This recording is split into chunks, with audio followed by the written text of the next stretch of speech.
సాయి నమః. శ్రీ సరస్వతి నమః. గురుభ్యో నమః. భక్తులారా, భాగవత మహాపురాణం యథాతథంగా చెప్పుకున్నాం. ఇందులో భాగంగా నేటి వరకు 9 స్కందాలు పూర్తి చేసి 10వ స్కందాన్ని 96 భాగాలుగా చెప్పుకున్నాం. ఈ రోజున 97వ భాగం చెప్పుకునే ముందు వ్యాసుల వారికి నమస్కారం చేసుకున్నాం. అదేవిధంగా ఈ క్షేత్ర పాలకుడైన ప్రసన్నాంజనేయ స్వామికి నమస్కారం చేసుకుని సమర్థ సద్గురు సాయినాథ్ మహారాజ్కి జై చెప్పుకుంటూ ప్రారంభం చేద్దాం.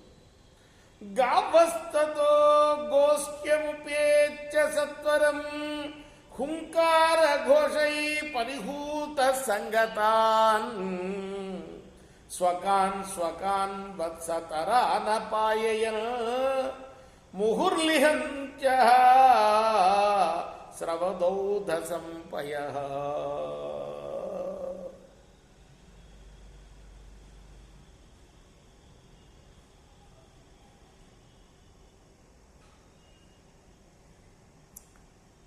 ఈ కృష్ణుడు వత్సములు అంటే గోదూడల రూపం దాల్చి గోవుల దగ్గరికి వెళ్తూ ఉండేవాట.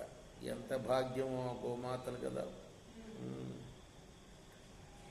వాత్సల్యంతో అవేం చేస్తుండేవి, ఇవన్నీ నాకుతుండేవి కదా. అలానే పొదుగుల నుండి క్షీరాన్ని వాటికి ఇస్తూ ఉండేది.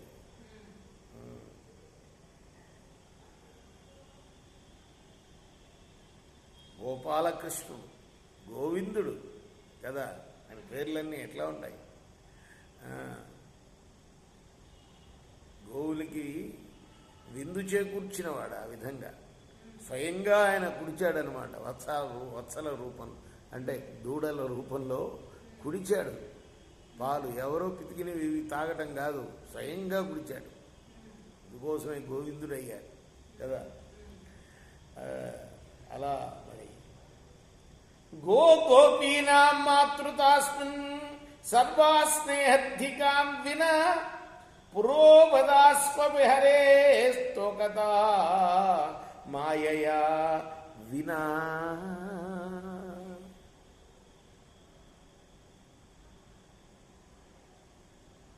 ఇలా ప్రతిరోజు కూడాను తమను చేరినంతనే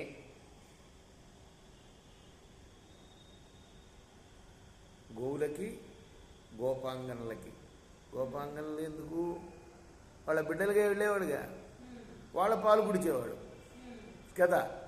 ఎంత భాగ్యం. గోవులకి గోవు పాలు కుడిచేవాడు. వాళ్ళు చంటి బిడ్డల్లాగా చక్కగా వాళ్ళతోటి అలా పొందుతుంటే ఆ ఆనందాన్ని వాళ్ళు అనుభవిస్తూ ఉండేవారు. ఈ విధంగా ఆ కృష్ణుడు పుత్రుల్లాగా మసిలాడు వాళ్ళందరికీ కూడా. లీల భగవంతుడి యొక్క కౌమార లీల కదా.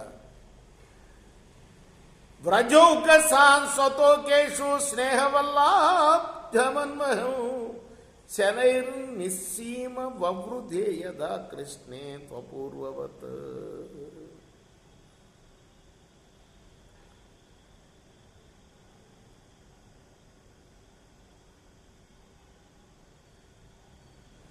ఇలా ఎన్ని రోజులు గెలిచిందిరా.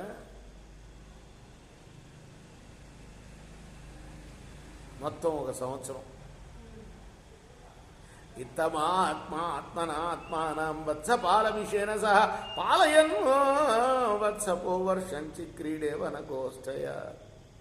అంటే ఆయన ఏం చేస్తున్నాడు, బ్రహ్మగారు చేసిన పనికి ఈ పని చేశాడనమాట. బ్రహ్మగారు వాటిని కనిపించకుండా చేశాడు.